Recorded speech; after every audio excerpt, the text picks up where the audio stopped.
यह पुस्तकालय वित्तीय प्रबंधन का पार्ट 5 है। इसमें 30 क्वेश्चंस हैं। सबसे फर्स्ट 61st क्वेश्चन है, निष्पादन बजट में प्रस्तुत की जाती है। तो निष्पादन बजट जो है इसका जन्म संयुक्त राज्य अमेरिका में हुआ था। पहले इसे क्रियाशील या कार्यकलाप बजटिंग कहा जाता था। निष्पादन बजट शब्द का प्रयोग हूवर आयोग ने वर्ष 1949 ईस्वी में किया था और हूवर ने संयुक्त राज्य अमेरिका में निष्पादन बजट अपनाने की सिफारिश की थी। यह बजट जो है खर्चों के बजाय खर्चों के उद्देश्य पर जोर देता है। तो निष्पादन बजट जो है पुस्तकालय से जुड़ी संपूर्ण गतिविधियां। नेक्स्ट क्वेश्चन है,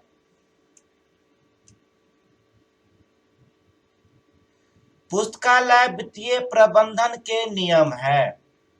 पुस्तकालय वित्तीय प्रबंधन का जो नियम होता है, पुस्तकालय एक अलाभकारी संस्था है। पुस्तकालय में किसी प्रकार का लाभ नहीं होता है। पुस्तकालय दूसरों को लाभ देता है। पुस्तकालय से दूसरा लाभान्वित होते हैं, लेकिन पुस्तकालय स्वयं किसी से लाभान्वित नहीं होता है। इसमें थोड़ा भी किसी प्रकार का लाभ नहीं होता है। दूसरा है, पुस्तकालयों में वित्त की मांग आवर्ती होती है और पुस्तकालय वर्धनशील संस्था है। पुस्तकालय का विकास होता रहता है। इसमें पुस्तकों की संख्या बढ़ती रहती है, क्षेत्र बढ़ता है, कर्मचारियों की संख्या बढ़ता है और पाठकों की संख्या भी बढ़ता है। तो ये पुस्तकालय वर्धनशील संस्था भी है। अतः पुस्तकालय वित्तीय प्रबंधन के ये उपर्युक्त सभी जो है नियम है। अतः इसका सही उत्तर डी हुआ। नेक्स्ट क्वेश्चन है, पुस्तकालय एक अलाभकारी संस्था है क्योंकि किसी प्रकार की आमदनी नहीं होती है। मैं 62 क्वेश्चन में ही बता दिया हूं कि पुस्तकालय में किसी भी प्रकार का आमदनी नहीं होती है, इसीलिए इसे अलाभकारी संस्था भी कहा जाता है। अतः इसका सही उत्तर ए होगा। द नेक्स्ट क्वेश्चन इज, पुस्तकालयों में वित्त मांग आवर्ती होती है क्योंकि इनका भुगतान प्रतिदिन, प्रतिमाह इत्यादि के आधार पर किया जाता है। इसीलिए पुस्तकालयों में वित्त मांग आवर्ती होती है। नेक्स्ट क्वेश्चन है, आवर्ती व्यय होता है। आवर्ती व्यय किसको कहते हैं? तो कर्मचारियों के वेतन पर व्यय को ही आवर्ती व्यय कहा जाता है। तो आवर्ती व्यय क्या होता है? कर्मचारियों के वेतन पर खर्च होने वाला। विश्वविद्यालय पुस्तकालय के लिए आय का मुख्य स्रोत क्या है? तो विश्वविद्यालय पुस्तकालय के लिए आय का मुख्य स्रोत यूजीसी होता है, लेकिन वहीं सार्वजनिक पुस्तकालय के लिए सरकार, माने राजकीय सरकार और केंद्र सरकार दोनों जो होते हैं, सार्वजनिक पुस्तकालय के लिए आय का मुख्य स्रोत होता है, लेकिन विश्वविद्यालय पुस्तकालय के लिए आय का मुख्य स्रोत यूजीसी होता है। वित्त प्रबंधन का 67वां क्वेश्चन है, कर्मचारियों के पदों की अपेक्षा भविष्य की आवश्यकताओं से संबंधित होती है। क्या होती है? तो ये शून्य आधारित बजट कहलाता है। देखिए, बजट जो होता है दो प्रकार का होता है। एक होता है अगर अनुमानित आय से अनुमानित व्यय अधिक हो जाता है तो उसे बचत का बजट कहते हैं, और दूसरा जो होता है यदि अनुमानित आय व्यय से कम होता है तो उसे घाटे का बजट कहते हैं। तो ये कर्मचारियों के पदों की अपेक्षा भविष्य की आवश्यकताओं से संबंधित होती है, उसे हम शून्य आधारित बजट कहते हैं। वित्तीय प्रबंधन दक्षतापूर्ण कार्य तभी कर सकता है जब इसे ठीक प्रकार से नियंत्रित किया जाए। यह पुस्तकालय वित्तीय प्रबंधन के कौन सा सिद्धांत है? यह जो है प्रभावी नियंत्रण का सिद्धांत कहलाता है। इसका सही आंसर ए है, प्रभावी नियंत्रण का सिद्धांत। वित्तीय प्रबंधन का कौन सा सिद्धांत आपातकाल और संकट में भी सफल होने की बात करता है? तो यह लचीलापन का सिद्धांत जो होता है आपातकाल और संकट में भी सफल होने की बात करता है। वित्तीय प्रबंधन का कौन सा सिद्धांत दक्षता और मितव्ययिता बढ़ने की बात करता है?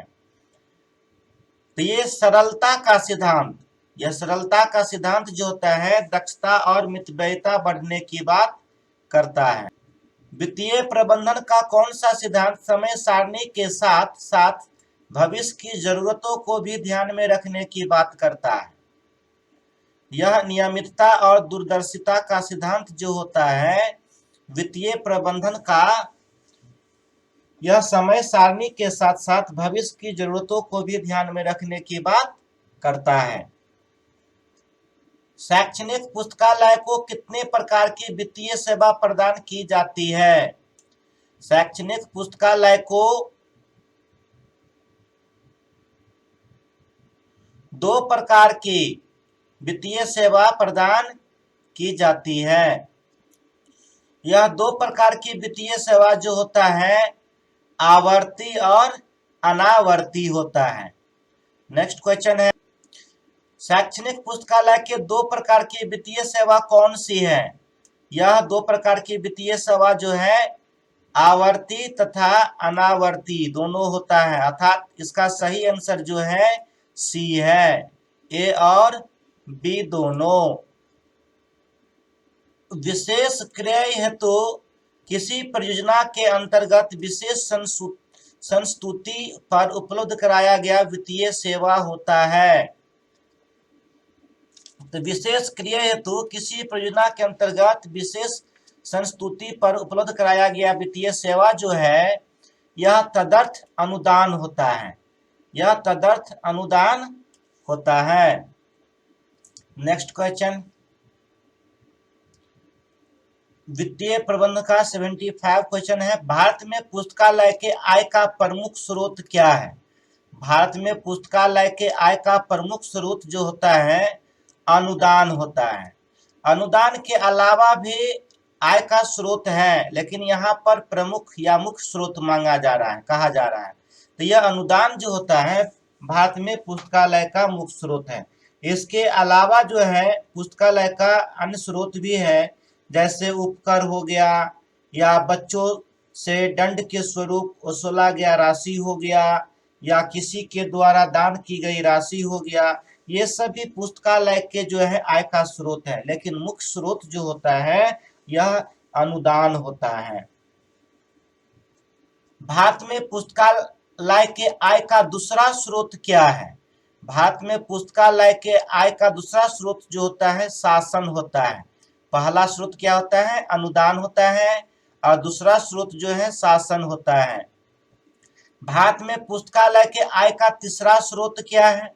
भारत में पुस्तकालय के आय का तीसरा स्रोत जो होता है न्यास होता है। क्या होता है? न्यास। पहला स्रोत हो गया अनुदान, दूसरा स्रोत हो गया शासन, और तीसरा स्रोत हो गया न्यास। अमेरिका में पुस्तकालय के आय का प्रमुख स्रोत क्या है? अमेरिका में पुस्तकालय के आय का प्रमुख स्रोत न्यास है, लेकिन वहीं भारत में न्यास क्या है? तीसरा स्रोत है। यूरोप में पुस्तकालय के आय का प्रमुख स्रोत क्या है? यूरोप में पुस्तकालय के आय का प्रमुख स्रोत यूरोप में भी न्यास है, अमेरिका में भी न्यास है। भारत में न्यास कौन सा है? तीसरा मुख्य स्रोत है। पुस्तकालय में खर्च के प्रकार होते हैं। पुस्तकालय में खर्च के जो है 2 प्रकार होता है। पुस्तकालय में खर्च के प्रकार हैं। पुस्तकालय में खर्च का प्रकार जो होता है आवर्तक, जिसे सामयिक खर्च कहते हैं, और दूसरा अनावर्तक, जिसे पूंजीगत खर्च भी कहते हैं। अर्थात यह सी नंबर जो है इसका सही आंसर है। सी जो है इसका सही उत्तर होगा, ए और बी दोनों। वित्त प्रबंधन का 82 क्वेश्चन। पुस्तकालय में विषय, पाठ, कर्मचारी और खर्च के अन्य दैनिक विषय पर किए जाने वाले खर्च के हैं। यह किस प्रकार का है? तो ये आवर्तक खर्च कहलाता है। क्या कहलाता है? आवर्तक खर्च। आवर्तक खर्च जो होता है पुस्तकालय में विषय, पाठ, कर्मचारी और खर्च के अन्य दैनिक विषय पर खर्च किया जाता है। जबकि अनावर्तक खर्च क्या होता है? पुस्तकालय में भवन, उपकरण और उपस्कर और प्रारंभिक ग्रंथ पर किए जाने वाले खर्च जो होता है अनावर्तक खर्च होता है। इसे अनावर्तक खर्च कहते हैं।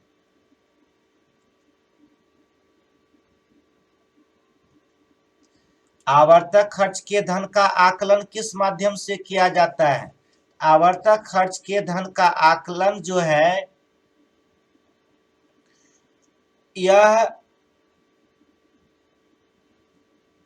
प्रति व्यक्ति दर विधि से किया जाता है, अनुपात विधि से भी किया जाता है और विस्तार विधि, जिसे ब्यौरेवार विधि भी कहते हैं। अर्थात यह डी नंबर जो है इसका सही उत्तर होगा। ये उपर्युक्त जो है सभी आवर्तक खर्च के धन का आकलन करने का एक माध्यम है। वित्तीय प्रबंधन के प्रति व्यक्ति सिद्धांत के अनुसार किसी विश्वविद्यालय पुस्तकालय में प्रति अध्यापक कितने रुपये व्यय करने का प्रावधान है?